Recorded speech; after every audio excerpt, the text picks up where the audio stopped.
L'éducation des jeunes patriciens romains sous l'Empire.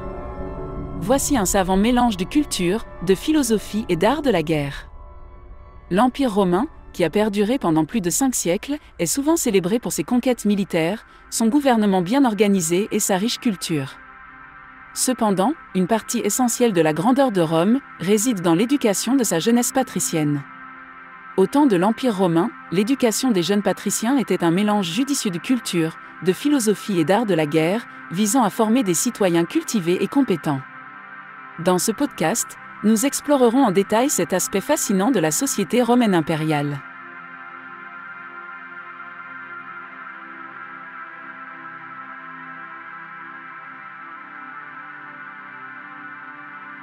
L'éducation des jeunes patriciens romains était avant tout un privilège réservé à l'élite sociale.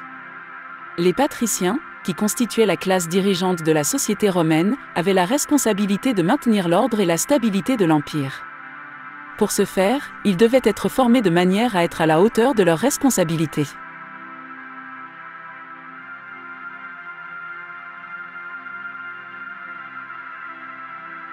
L'éducation des jeunes patriciens se déroulait en plusieurs étapes. L'éducation précoce. Elle commençait à la maison sous la supervision des parents et des tuteurs.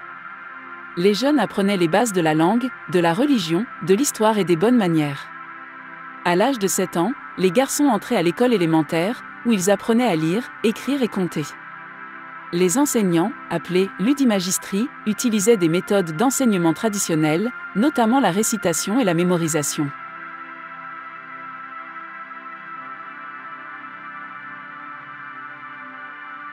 L'Empire romain, réputé pour sa grandeur et sa diversité culturelle, a également laissé un héritage important en matière d'éducation des jeunes filles nobles. Au temps de l'Empire, l'éducation des jeunes filles de la haute société romaine était une entreprise soigneusement élaborée, visant à former des femmes cultivées, élégantes et vertueuses. L'éducation des jeunes filles nobles romaines était conçue pour les préparer à leur rôle de mère, d'épouse et de citoyennes romaines exemplaires. L'objectif était de cultiver des femmes instruites, dotées d'une moralité solide, d'une élégance raffinée et d'une connaissance approfondie des arts et des sciences.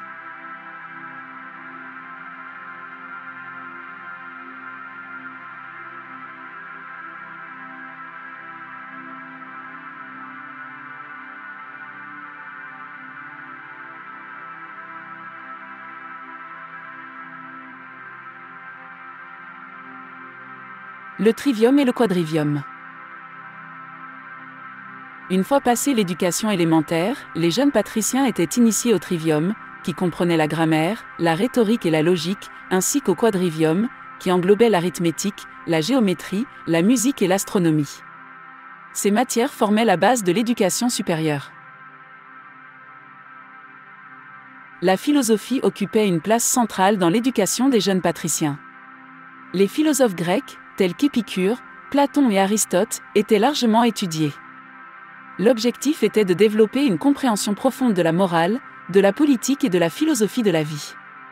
Les jeunes patriciens étaient encouragés à réfléchir sur les principes éthiques et à devenir des citoyens vertueux. L'art de la guerre. L'art de la guerre était une compétence essentielle pour les jeunes patriciens. Ils étaient formés à la stratégie militaire, à l'équitation, à l'escrime et à la tactique.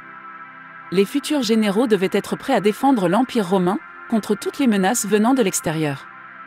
Cela signifiait qu'ils devaient maîtriser les arts de la guerre dès leur plus jeune âge. Les grandes écoles d'élite. À Rome, certaines écoles étaient spécialement conçues pour l'élite patricienne. L'école d'Épicure, par exemple, était réputée pour son enseignement philosophique, tandis que l'école militaire de Rome, l'Académie centrale, formait les futurs généraux et officiers.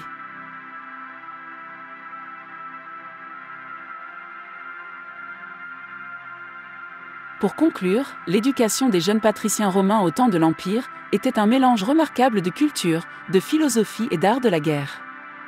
Elle visait à former des citoyens complets et compétents, capables de guider l'Empire avec sagesse et vertu.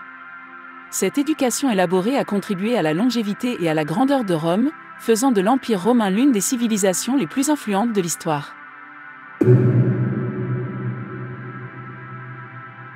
Vous venez d'écouter un nouveau podcast de la série Culture antique de mythes et légendes en question. Merci de nous suivre toujours plus nombreux sur notre média d'histoire. Quant à moi, je vous dis à bientôt pour d'autres récits passionnants et instructifs.